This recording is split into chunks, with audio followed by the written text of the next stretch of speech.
여러분 혹시 이런 생각 해보신 적 있으신가요? 나 은퇴했는데 앞으로 내 돈 괜찮을까? 내가 지금 가지고 있는 자산 이대로 써도 되는 걸까? 한 달 지출을 계산해보면 큰 돈을 쓰지 않았는데도 카드값이 생각보다 많이 나오고 통장 잔고는 자꾸 줄어드는 걸 보면 괜히 걱정이 되곤 하죠. 은퇴 후에 매달 일정한 월급이 들어오지 않는 상황에서는 수입보다 지출이 많아질까봐 불안해지는 게 당연한 겁니다. 게다가 최근 몇 년 사이 물가가 꾸준히 오르고 있고 갑작스러운 병원비나 자녀 문제까지 겹치면 마음이 더 무거워지기도 하죠. 또 아끼고 또 아껴서 쓰는 것만으로는 이 불안을 완전히 해결하기 어려운 것이 사실입니다. 그런데 생각해보면 지금 여러분 손에 있는 그 돈, 그 자산을 어떻게 나눠서 쓰느냐에 따라 불안함을 크게 줄일 수 있습니다. 바로 이 점이 오늘 영상에서 제가 꼭 알려드리고 싶은 부분입니다. 어떤 분들은 은퇴하고 나면 무조건 돈을 아끼는 게 답이라고 생각하십니다. 물론 지출을 줄이는 것도 중요하지만 사실 더 중요한 건 바로 자산을 현명하게 배분해서 오래오래 안정적으로 쓸 수 있도록 만드는 것입니다. 돈을 쓸 땐 쓰고 지켜야 할 땐 지키는 똑똑한 전략이 필요한 시점인 거죠. 오늘 영상에서는 바로 그런 전략에 대해 알려드리겠습니다. 특히 오늘 알려드릴 방법은 총 3가지 단계로 되어 있어서 아주 쉽게 따라하실 수 있습니다. 여러분이 은퇴 후에도 안심하고 자산을 관리하고 싶다면 오늘 영상이 분명히 도움이 되실 거예요. 그럼 본격적으로 시작해 볼까요? 요즘 많은 분들이 은퇴 후 자산을 한 곳에 묶어서 관리하시곤 합니다. 예를 들어 정기예금 하나에 전부 넣어두고 만기될 때까지 그대로 두는 식이죠. 혹은 부동산 하나에 큰 금액을 투자하고 그 외에는 별다른 관리 없이 생활비만 조금씩 쓰는 경우도 흔합니다. 이런 방식은 겉보기엔 안정적인 것처럼 보이지만 사실상 매우 위험할 수 있습니다. 왜냐하면 인플레이션 즉 물가 상승에 따라 실제 자산 가치가 줄어들기 때문입니다. 예를 들어 예전에는 100만 원으로 한 달을 살 수 있었는데 지금은 같은 돈으로 20일도 살기 힘든 상황이 생길 수 있는 거죠. 게다가 갑작스럽게 큰 돈이 필요할 때 그 자산을 바로 꺼내 쓰지 못한다면 또 다른 문제가 발생합니다. 그래서 첫 번째 단계는 바로 자산을 목적에 따라 나누는 것입니다. 이걸 우리는 3분할 자산 배분 전략이라고 부릅니다. 말 그대로 자산을 3가지 목적에 따라 나누는 겁니다. 첫 번째는 생활자금, 두 번째는 비상자금, 그리고 세 번째는 투자자금입니다. 자, 그럼 각각 하나씩 자세히 설명드릴게요. 먼저 생활자금입니다. 이건 여러분이 매달 지출하는 고정비와 생활비를 의미합니다. 예를 들어 식비, 관리비, 교통비, 통신비, 보험료 등등 매달 꼭 빠져나가는 비용들을 말하죠. 이 비용은 보통 여러분의 연간 지출 수준에 따라 2년치 정도를 안전한 곳에 보관하는 것이 좋습니다. 은행 예금이나 CMA 계좌 같이 원금 손실이 없는 안전한 곳에 넣어두는 게 좋습니다. 이렇게 하면 당장 생활비 걱정을 줄일 수 있고 불필요한 금융상품에 손을 대는 일을 줄일 수 있습니다. 두 번째는 비상자금입니다. 예기치 못한 병원비, 자녀 결혼비용, 집 수리비 같은 큰 돈이 필요할 때를 대비한 자금이죠. 이건 전체 자산의 약 10%에서 20% 정도를 비상금으로 따로 확보해두는 것이 바람직합니다. 돈은 바로 인출이 가능해야 하기 때문에 예금 또는 단기 채권 같은 유동성이 높은 자산에 넣어두는 것이 좋습니다. 이 비상자금이 준비되어 있으면 갑자기 큰 돈이 필요해도 당황하지 않고 대처할 수 있습니다. 특히 요즘처럼 병원비가 큰 부담이 되는 시대엔 이 비상자금이 실질적으로 삶의 안정을 지켜주는 역할을 하게 됩니다. 세 번째는 투자자금입니다. 우리가 흔히 자산을 지키는 데 있어 가장 어려워하는 부분이 바로 이 투자자금 운용이죠. 하지만 이 투자자금이 있어야 은퇴 후에도 자산이 줄어드는 속도를 늦출 수 있습니다. 단, 여기서 중요한 건 무리해서 고위험 고수익을 노리는 게 아니라 안정적이고 꾸준한 수익을 목표로 해야 한다는 점입니다. 예를 들어 배당을 주는 우량 주식이나 채권 중심의 ETF 상품 또는 부동산 리츠 같은 간접 투자가 좋은 예입니다. 중요한 건 원금 손실의 가능성이 낮고 장기적으로 봤을 때 안정적인 수익을 기대할 수 있어야 한다는 것입니다. 이렇게 세 가지 목적에 따라 자산을 나누면 어떤 장점이 있을까요? 우선 당장의 생활비는 걱정할 필요가 없으니 매달 자산에서 얼마를 꺼내야 하나 고민하지 않게 됩니다. 다음으로 갑작스러운 상황에도 유연하게 대처할 수 있어 심리적인 안정감을 얻게 됩니다.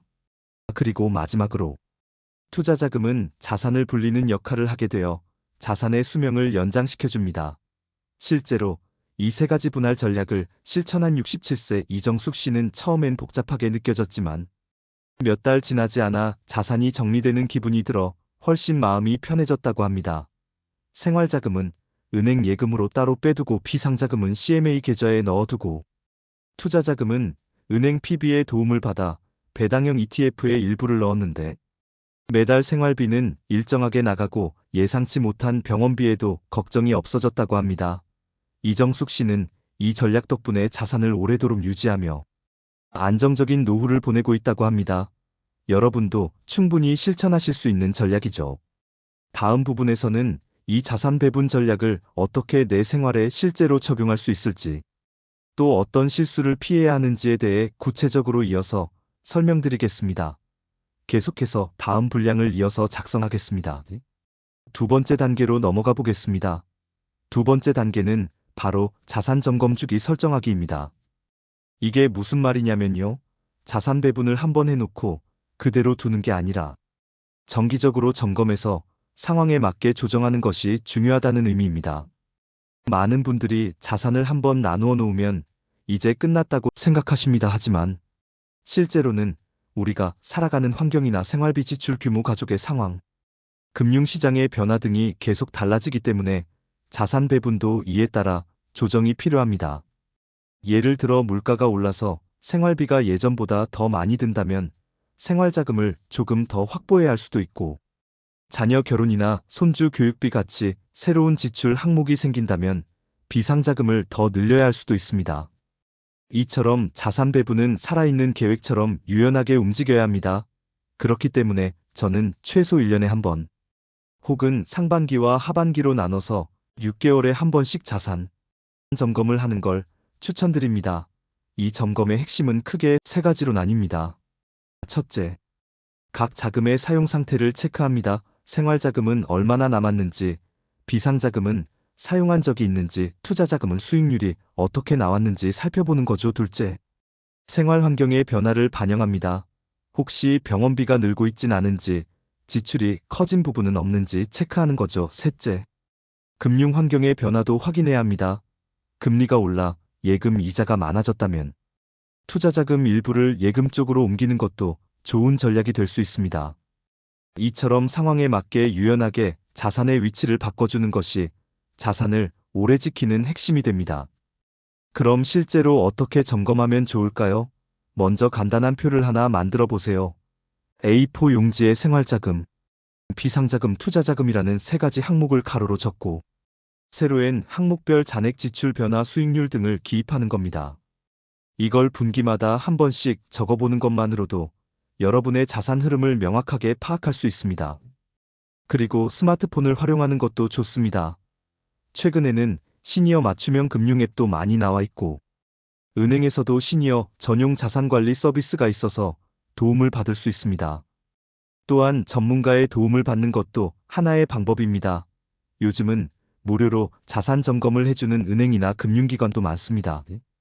이럴 때 전문가와 상담하면서 본인의 자산 배분이 적절한지 조언을 받는 것도 큰 도움이 됩니다.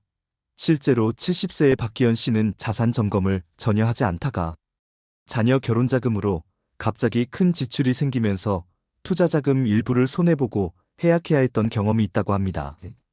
그 이후 박 씨는 매년 2월과 8월을 자산 점검 기간으로 정하고 자산 현황을 꼼꼼히 체크하면서 갑작스러운 상황에도 훨씬 안정적으로 대처할 수 있게 되었다고 합니다.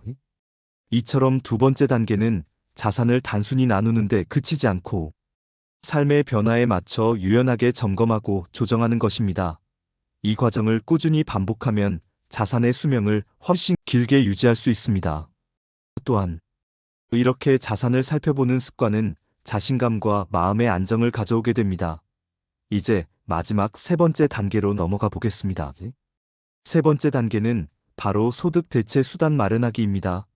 이 부분이 많은 분들이 간과하지만 실제로는 매우 중요한 요소입니다. 은퇴 이후 가장 큰 변화는 바로 소득이 사라진다는 점입니다. 그래서 많은 분들이 국민연금이나 퇴직연금에만 의존하게 되는데 문제는 이 연금만으로는 모든 생활비를 감당하기 어렵다는 데 있습니다. 실제로 통계청 자료에 따르면 우리나라 65세 이상 가구의 절반 이상이 연금 외에 추가적인 소득이 없다고 합니다. 그러다 보니 자산을 빠르게 소진할 수밖에 없는 상황이 생기게 되죠. 그렇다면 어떻게 해야 할까요? 답은 바로 소득을 조금이라도 만들어내는 자산을 보유하거나 새로운 수입원을 만들어두는 것입니다. 예를 들어 앞서 설명드린 투자자금에서 매달 일정한 배당금이 들어오는 상품을 선택하는 것도 하나의 방법입니다.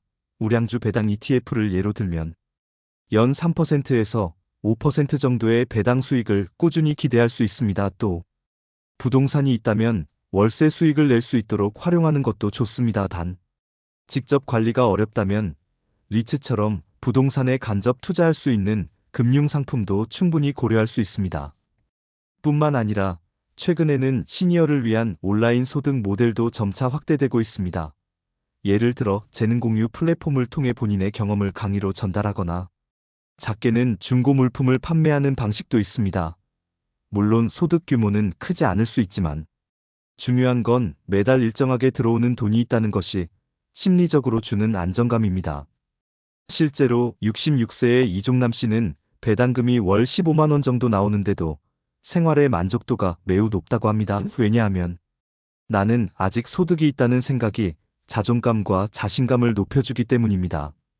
이처럼 소득 대체 수단을 갖고 있는 분들은 은퇴 이후에도 자산을 훨씬 천천히 소진하게 되고 갑작스러운 지출에도 덜 흔들립니다.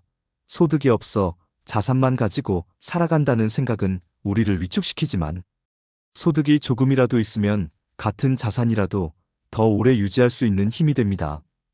오늘 소개해드린 세 가지 단계 자산의 목적별 분할, 정기적 점검, 소득 대체 수단 마련. 이 세 가지만 잘 실천하셔도 은퇴 후 자산에 대한 불안이 훨씬 줄어들게 될 것입니다. 이제 마무리를 해보겠습니다. 오늘 영상에서 말씀드린 세 가지 방법. 첫째, 자산을 목적에 따라 나누기. 둘째, 주기적으로 자산을 점검하고 조정하기. 셋째, 소득 대체 수단을 만들어두기. 이 세 가지를 오늘부터 차근차근 실천해보세요. 오늘 들은 이야기 괜찮았네 라고 느끼셨다면 지금 이 순간 바로 노트 한 장 꺼내어 내가 가진 자산이 얼마인지 내 생활비가 얼마인지부터 적어보세요. 그리고 세 가지 자금으로 나누면 어떤 구조가 될지 계산해보세요. 아주 간단한 그 한 장의 메모가 여러분의 노후를 더 안정되게 바꿔줄 시작점이 될 수 있습니다. 마지막으로 구독과 좋아요 잊지 마세요. 이 채널에서는 이렇게 60대 이후 시청자분들께 꼭 필요한 정보만을 정리해드립니다.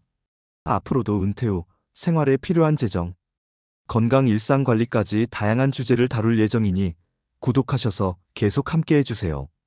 지금까지 시청해주셔서 진심으로 감사드리며 여러분의 노후가 보다 풍요롭고 평안하길 진심으로 바랍니다. 감사합니다.